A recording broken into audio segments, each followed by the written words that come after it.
హైదరాబాద్లో ఉండే గరీబోళ్ళు ఎవరైతే మనకు ఓటేసినరో ఆటో డ్రైవర్లు కావచ్చు, బస్తీలలో ఉండేటోళ్ళు కావచ్చు, వాళ్ళ మీద పగబట్టి ఇలా వాళ్ళు ఎంబడబడ్డాడు. నేను ఒక్క మాట అడుగుతున్నా, దయచేసి ఆలోచన చేయండి.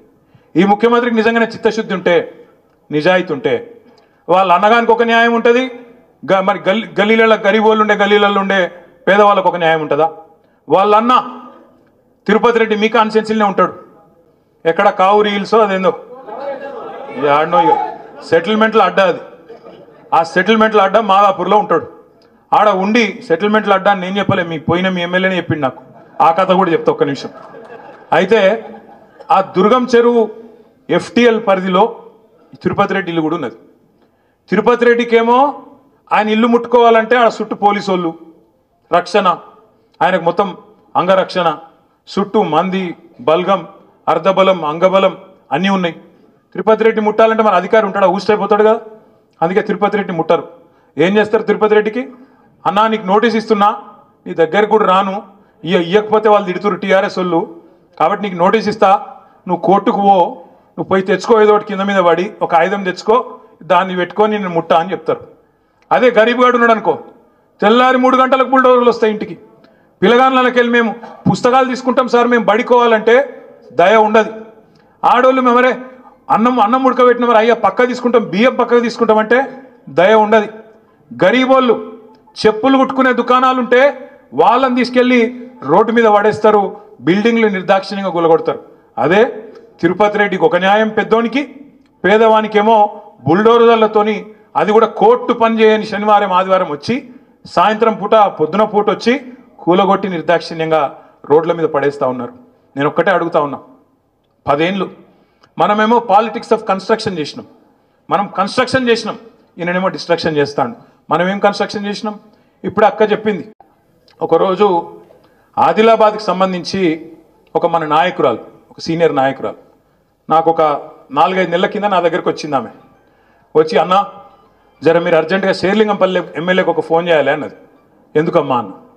మావాడు అయ్యప్ప సొసైటీలో ఒక బిల్డింగ్ కడుతున్నానా, ఆడ ఈ GHMCలో చాపుతురట, ఎమ్మెల్యే చెప్తే ఇంటారట, జర ఒక ఫోన్ చేయన్నా అని వచ్చింది. నేను ఫోన్ చేసిన, అప్పుడు ఎమ్మెల్యే మన పార్టీలోనే ఉండే. ఫోన్ చేసి ఆయన ఏం చెప్పిండు ఎరికైనా, సార్ GHMCలు కాదు, పాడు కాదు, అదంతా ఇక్కడ తిరుపతి రెడ్డి ట్యాక్స్ నడుస్తుంది సార్ అయ్యప్ప సొసైటీలో. ఒక్కొక్క స్లాబ్కు అక్కడ 500 గజాల లోపల అయితే 10 లక్షలు ఇవ్వాలి, 500 గజాల పైన 1000 గజాల లోపల ఉంటేనేమో 18 లక్షలు ఇవ్వాలి సార్. ఇది తిరుపతి రెడ్డి ట్యాక్స్. GHMC వాళ్ళు స్వయంగా చెప్తున్నారు, అక్కడ ఎవరైనా పోతే తిరుపతి రెడ్డి కాడికి ఓన్రి, ఆడికి వెళ్ళి ఫోన్ వస్తే మేము ఊకుంటాము, లేకపోతే కూలగొడతామని చెప్తున్నారు సార్. ఇది మీ ఎమ్మెల్యేనే చెప్పిండు, నాకు ఎవడో కాదు. చెప్తే నిజమా అని నేనన్నా. అవును సార్ నిజం సార్, మాదాపూర్లో ఆఫీస్ ఉన్నది, ఆయన్నే నడిపిస్తున్నాడు, మీకు కావాలంటే మాదాపూర్ ఆఫీస్ కాడికి, తిరుపతి రెడ్డి ఆఫీస్ కాడికి పోతే రోజుకో 200 మంది కనబడతారు సార్ అన్నాడు. నేను అడిగిన, వాడు ఏమైనా ఎమ్మెల్యేనా, ఎంపీ, మంత్రి, వానింటికాడ ఎందుకుంటారా అని నేనన్నా. ఇక అట్లా నడుస్తుంది సార్, ఏం చేయాలి, మొత్తం చిట్టినాయుడు వాళ్ళ 7 అన్నదమ్ములదే రాజ్యం నడుస్తుంది మొత్తం అని మీ ఎమ్మెల్యేనే చెప్పిండు.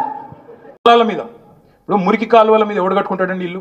ఆ గబ్బు వాసన తెల్లారు లేస్తే ముక్కు పుట్టలు అదిరిపోంగా, మన పిల్లగాళ్ళకు అనారోగ్య సమస్యలు వస్తాయని తెలిసి, ఆ నాళాల మీద ఉంటే దోమలు కుడతాయని తెలుసు, ఆ నాళాల మీద ఉంటే ఆరోగ్య సమస్యలు వస్తాయని తెలుసు, ఆయన ఎవడు కడతాడు అక్కడ ఇల్లు?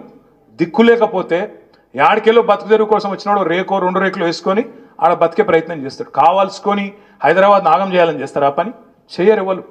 పేదవాళ్ళు దిక్కులేక కట్టుకుంటే ఆడికి వచ్చి కట్టుకుంటారు. వాళ్ళకి ఏం చేయాలి గవర్నమెంట్ అంటే? మానవత్వం ఉన్న గవర్నమెంట్ అంటే ఏం చేయాలి? నోటీస్ ఇవ్వాలి, చెప్పాలి, తప్పు జరిగింది, గతంలో జరిగిండొచ్చు, మా వాళ్ళకు మీరు నల్ల బిల్లు కడుతుండొచ్చు, కరెంటు కనెక్షన్ ఉండొచ్చు, ప్రాపర్టీ ట్యాక్స్ గర్పట్టి కడుతుండొచ్చు, కానీ తప్పు ఉన్నది కాబట్టి నీకు వేరే ఇల్లు ఇస్తా అని చెప్పి వేరే ఇంటికి తరలించి ఆడికెళ్ళి వాళ్ళని ఒప్పించి మెప్పించి తీయాలి. నువ్వేం చేస్తున్నావు? నీకేమైనా నీతి రీతి ఉన్నదా? మేము 1,00,000 డబుల్ బెడ్రూమ్ ఇల్లు కట్టి అక్క వాళ్ళు మేమందరం కూర్చొని, ఎమ్మెల్యేలు అందరం కూర్చొని 60,000 ఇండ్లు ప్రజలకు ఇచ్చినాం. ఇంకా 40,000 ఇండ్లు అక్కడనే ముఖ్యమంత్రి కింద పెట్టుకొని ఉన్నాడు. ఇప్పుడు ముఖ్యమంత్రి నీకు చిత్తశుద్ధి ఉంటే హైదరాబాద్లో ఎక్కడెక్కడనైతే హైడ్రా వల్ల ఇవాళ రోడ్డు మీద పడ్డ పేదలు ఉన్నారో వాళ్ళకి ఆ 40,000 ఇండ్లు వెంటనే కేటాయించాలని చెప్పి నేను డిమాండ్ చేస్తా ఉన్నాను. మేము కట్టిన ఇండ్లు బంగారుపాలెంలో పెట్టి నీకు అప్పచెప్పినాం. 40,000 ఇండ్లు ఇవాళ తయారున్నాయి. నీకు చిత్తశుద్ధి ఉంటే ఈ పేదవాళ్లకు ఆ ఇండ్లు మొదలు ఇయ్యి, అది మూసిలో కావచ్చు, ఇంకొకడ కావచ్చు, ఆ పేదవాళ్ళకి కేటాయించు. వాళ్ళకు చట్టం ఫాలోగా. హైడ్రాకు చట్టం లేదు, మరి హైడ్రాకు చట్టం లేకపోతే చుట్టాలని ఎందుకు ఇచ్చిపెడుతుంది హైడ్రా? అనుముల తిరుపతి రెడ్డికి ఒక నీతి, అనుముల ఇంకా మిగతా బ్రదర్స్కి ఒక నీతి, మిగతా పేదవాళ్ళకు ఒక నీతి ఉంటుందా? ఇదేనా పద్ధతి? అందరికి ఒకటే ఉండాలి కదా చట్టం అంటే. కొంతమందికి చుట్టం ఎట్లయితే చట్టం. అందుకే నేను అడుగుతా ఉన్నా, హైడ్రా బాధితుల విషయంలో కూడా తప్పకుండా బీఆర్ఎస్ పార్టీ మా నగర శాసనసభ్యులతో ఒక సమావేశం పెట్టుకుంటాం. ఏ రకమైన నీతి అవలంబించాలి, ఏ రకంగా పేదవాళ్ళకు అండగా ఉండాలనే దాని మీద పెద్దలు కేసీఆర్ గారి డైరెక్షన్ కూడా తీసుకుంటాం. తీసుకొని మీకు అండగా నిలబడే ప్రయత్నం సంపూర్ణంగా చేస్తామనే మాట కూడా హైదరాబాద్లోని పేదలందరికీ నేను విజ్ఞప్తి చేస్తా ఉన్నా.